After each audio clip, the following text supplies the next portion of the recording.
नमस्कार, GI news चॅनलच्या ठळक बातम्यांमध्ये आपल्या सर्व दर्शकांचे स्वागत।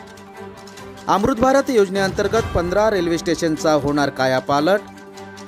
नागपूर झोनमधील 15 रेल्वे स्टेशनची निवड, रेल्वे प्रबंधकांनी दिली पत्रपरिषदेत माहिती।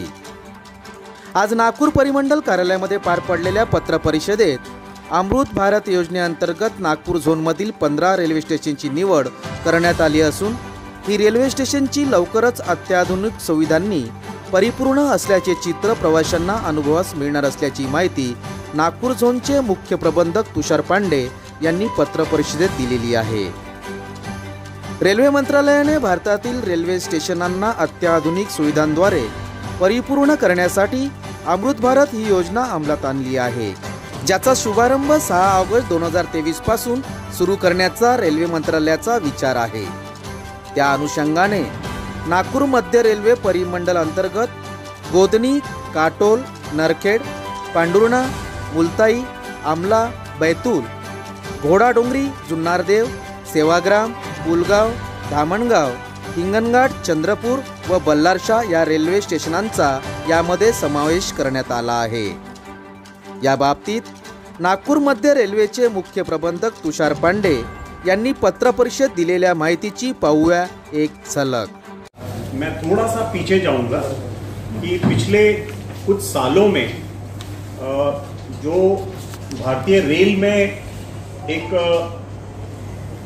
नए तरह का मतलब बहुत ही नए तरह से जो है सोचने का, बहुत नए तरह से इन्वेस्टमेंट का ये मतलब देश में एक सोच है ये कि जो कि हमें लगता है पूरी तरह से, चूंकि माननीय प्रधानमंत्री जी नरेंद्र मोदी जी का ये एक बहुत ही फेवरेट और बहुत ही क्लोज टू हार्ट ऑर्गेनाइजेशन है और सही भी है कि अगर भारतीय रेल पूरी तरह से इसमें इन्वेस्टमेंट्स हो रहे हैं या जो इसके विकास के लिए इतना इसमें मतलब 7 गुना लगभग खर्चा हो गया है। पहले जो भारतीय रेल जब अपना बजट होता था तो 25-30 हजार करोड़ का हमारा बजट होता था। आज की डेट में हमारा लगभग 2.5 लाख करोड़ का बजट है, तो 8 गुना इन्वेस्टमेंट हो रहा है भारतीय रेल में। आप देखेंगे जैसे वंदे भारत मैसिव तरीके से रोल आउट की जा रही है। आप स्टेशंस को लेकर के ये प्रधानमंत्री जी की सोच है, रेल मंत्री जी की सोच है कि हमारे स्टेशंस जो है आइकॉनिक स्टेशंस बने।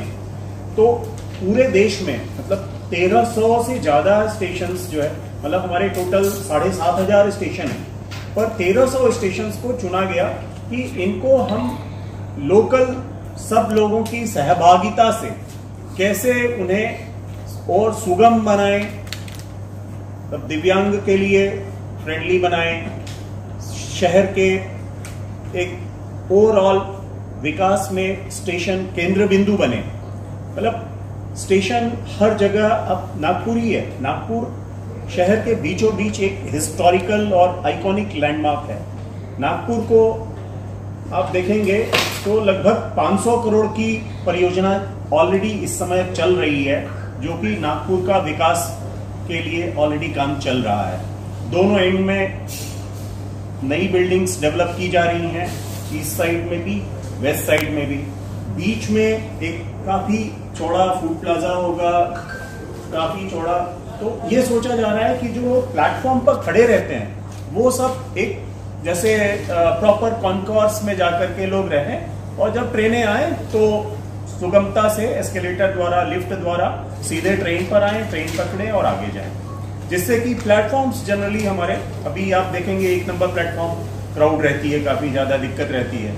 तो वो एक हमारी रियल प्रॉब्लम है। 1 नंबर प्लेटफॉर्म पे अक्सर हमने रात में देखा है लगातार गाड़ियां रहती हैं, काफी क्राउड रहती है। तो उसको अगर हम ऊपर कर देंगे, पूरा चौड़ा 108 मीटर का चौड़ा वहां पे पैसेज बन रहा है। तो नागपुर को इस तरह से 500 करोड़ की योजना है जिसपे काम ऑलरेडी चल रहा है। एग्जैक्टली 400, ये पेपर आपको हम दे देंगे, 487 करोड़ की योजना है। और दूसरा अजनी के बारे में भी काम चल रहा है। अजनी में भी ऑलरेडी वर्क अवॉर्डेड है, 298 करोड़ का जो है काम वहां पे। दोनों जगह RNDA एक स्पेशलाइज्ड ऑर्गेनाइजेशन है। तो अजनी को भी डेवलप किया जा रहा है। अजनी को इसलिए डेवलप किया जा रहा है कि नागपुर को थोड़ा डिकंजेस्ट होना चाहिए। अजनी के साइड में अब शहर हमारा बढ़ रहा है, तो शहर जिधर बढ़ रहा है उधर की तरफ रेल की सेवाएं आनी चाहिए।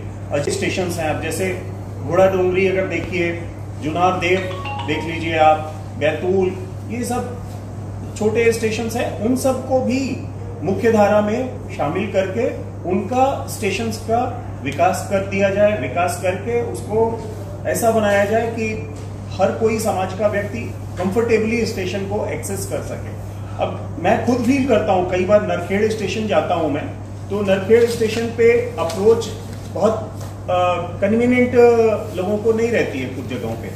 तो वो चीज सोची गई, उसका पूरा प्लानिंग बनाया गया कि वहां पे एफओबीज में कैसे इन्वेस्टमेंट किया जाएगा, वहां के दोनों साइड में स्टेशंस की फसाड कैसे इंप्रूव की जाएगी। तो जैसा कि अभी सीनियर डीएसएम साहब ने आपको बताया कि हमारे 15 स्टेशन हैं, 15 स्टेशन पे लगभग 372 करोड़ की टोटल योजना है, और वो 372 करोड़ रुपए जो 15 स्टेशन पे हम खर्च कर रहे हैं, उसमें काफी हद तक जो है, ये जो आज की डेट में आप एफओबी देखते हैं, सकरे होते हैं, दिक्कत होती है, कभी कभी ये भी होता है कि बहुत भीड़ हो गई तो कोई अनहोनी हो गई। तो ये सब समस्याओं से परमानेंट निजात पाने के लिए पूरे 12 मीटर चौड़े एफओबी बनाए जाएंगे, जो कि हमारे 15 स्टेशन पे ये 12 मीटर नए एफओबी आएंगे। 150 करोड़ के तो सिर्फ एफओबी हैं। इसके अलावा स्टेशन के लिफ्ट हो गए, एस्केलेटर हो गए, और then electronic coach indication board एक बहुत इंपॉर्टेंट चीज है कि कोच इंडिकेशन एकदम क्लियर रहना चाहिए पब्लिक को, कौन से जगह पे B4 B1 कोचेज आ रहे हैं, हर जगह पे डिस्प्ले बोर्ड, ये उद्घोषणा प्रणाली, इसके लिए खर्चा किया जा रहा है। वेटिंग हॉल और शौचालय, इसको भी हम लोग बहुत ज्यादा सीरियस है इसको लेकर के। जैसा कि आप लोगों ने अभी हाल में बहुत से न्यूज़पेपर्स में इसको देखा भी था कि नागपुर का हमने प्लेटफॉर्म नंबर 1 पे जो स्लीपर क्लास वेटिंग हॉल है, सबसे पहले हमने उसी को सोचा कि वो हमारा सबसे अच्छा होना चाहिए। तो स्लीपर क्लास वेटिंग हॉल को भी इम्प्रूव किया गया और उसके टॉयलेट्स को भी किया गया। अब अपर क्लास वेटिंग हॉल और उसके टॉयलेट्स पे काम चल रहा है। तो ये जो 15 स्टेशन है, सब पे वेटिंग हॉल, टॉयलेट फैसिलिटीज, इन सबको अच्छा करेंगे। कवर ओवर प्लेटफॉर्म एक अगेन बहुत ही इंपॉर्टेंट चीज होती है। लोग पैसेंजर खड़े रहते हैं, बारिश में कई बार भीगना पड़ता है, तो उनको एक्सपैंड करेंगे। देन जल निकासी और बाउंड्री वॉल वगैरह सब चीजें ठीक करेंगे स्टेशन पर। सर्कुलेटिंग एरिया को इम्प्रूव करेंगे। सर्कुलेटिंग एरिया अगेन एक बहुत, और इवन मैं नागपुर में भी देखता हूँ कि आपका सर्कुलेटिंग एरिया एक बहुत बड़ा कंसर्न है।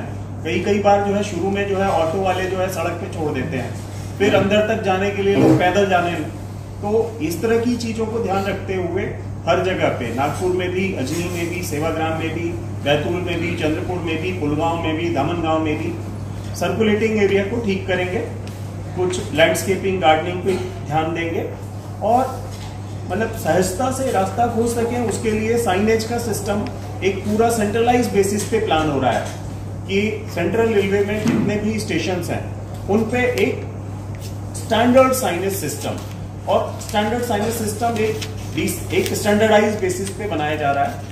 वो सारे स्टेशन पे वो साइनेज सिस्टम, जिससे कि अगेन कोई आदमी अगर इंग्लिश और हिंदी नहीं भी पढ़ पा रहा है तो साइनेज के बेसिस पे ट्रेन की सिस्टम को अच्छा कर सके।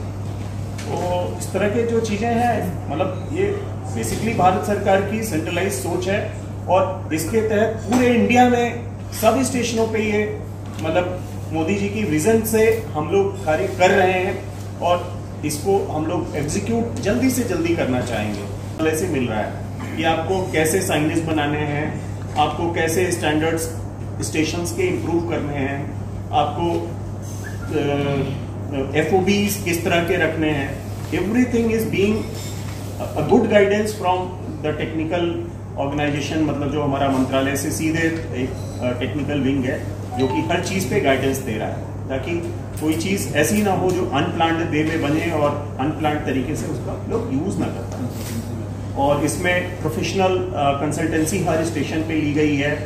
और इसी मतलब कड़ी में ये जो कड़ी है ना कि हम लोग कंसल्टेंसी कर रहे हैं, आर्किटेक्ट्स को साथ में ले रहे हैं, स्टेशंस को डेवलप करना चाह रहे हैं, तो आप सबका योगदान जो है बहुत ज्यादा महत्वपूर्ण है, क्योंकि आप सब जो है हमें जनता के बीच जोड़ोगे।